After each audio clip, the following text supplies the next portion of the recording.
You're listening to the Power Agent Blogcast, empowering agents to elevate their business to the next level. Challenges are just a guide, leading you, don't run and hide. You've got the heart, you've got the drive, feel it pound, you're alive. Power Agent.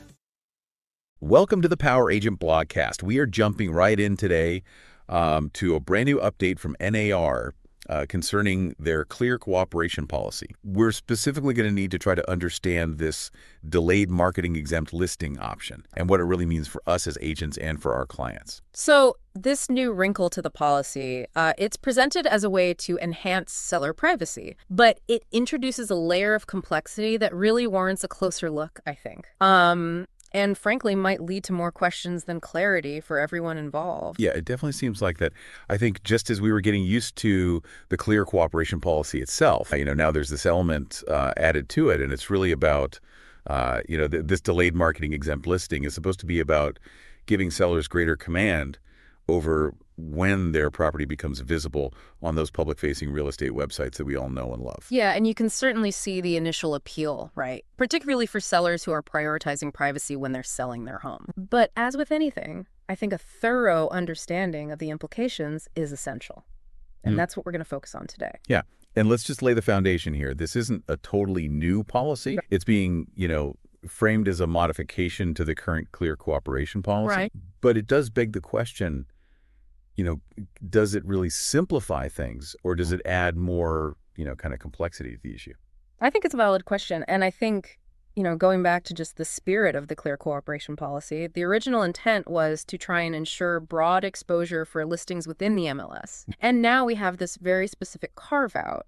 And I think it's worth exploring, what is the reasoning for this and what are some of the potential consequences? Yeah, so let's define what exactly this delayed marketing exempt listing is. So simply put, it allows a property to be listed on the MLS, but its appearance on those public-facing websites that we talked about earlier, the Zillows of the world, that could be delayed or postponed. And this is a really crucial distinction, right? Because the listing is still active in the MLS. Other agents can view it, they can access all of the details, they can schedule showings. And so while the general public might not see it if they're just casually browsing online, the network of real estate professionals is aware of the availability of this home. So it's almost like it's being shared within a professional circle before it's, broadly announced to the public. It's almost like a phased approach to the visibility, not genuine secrecy.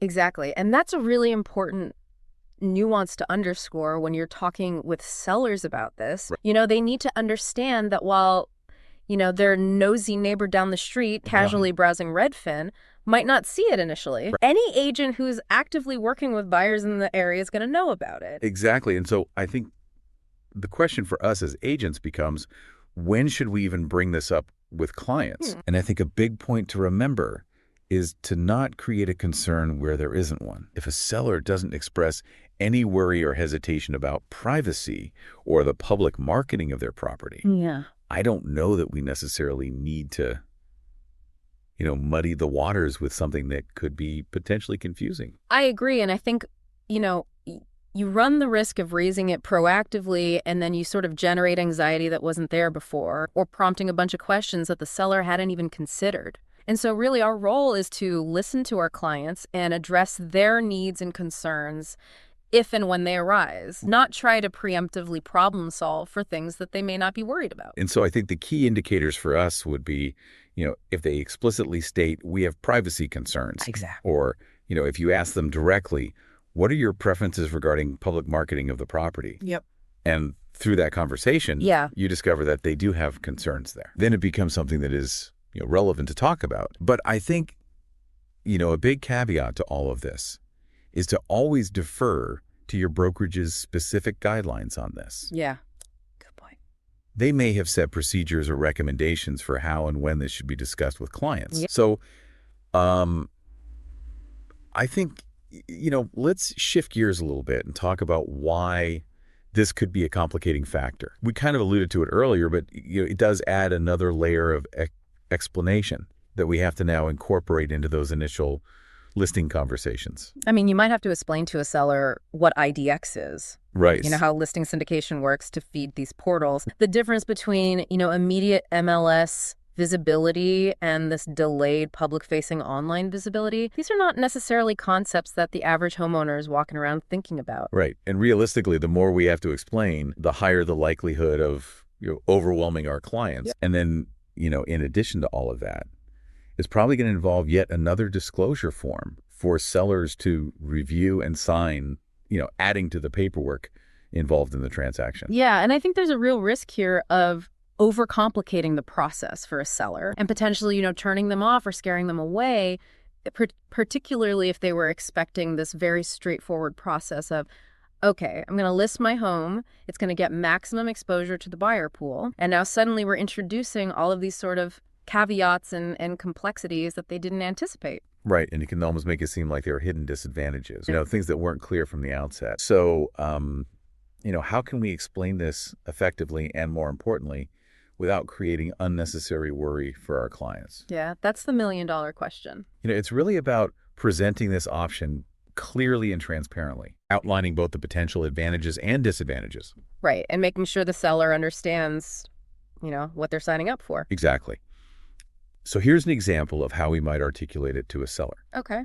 We could say, we have a newer option within our MLS that allows your property to be listed immediately, but with a delay in its appearance on public real estate websites like ZillowHomes.com and Realtor.com. Okay. Agents within the MLS can still access the listing and schedule showings.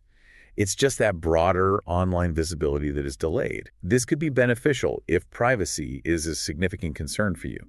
However, it's also important to understand that properties typically attract a larger pool of buyers and potentially more competitive offers when they have full online visibility from the outset. Yeah. Let's discuss both approaches to determine what best aligns with your specific goals and needs. I think that's a really good way to frame it because it explains what the option is without getting too into the weeds technically. But it also, very subtly highlights, hey, there might be some benefits to that immediate widespread exposure. Right. And I think what's key here is to allow the seller the opportunity to process this information. Absolutely. And to ask clarifying questions. Yeah. And then their inquiries and concerns should really guide the subsequent conversation.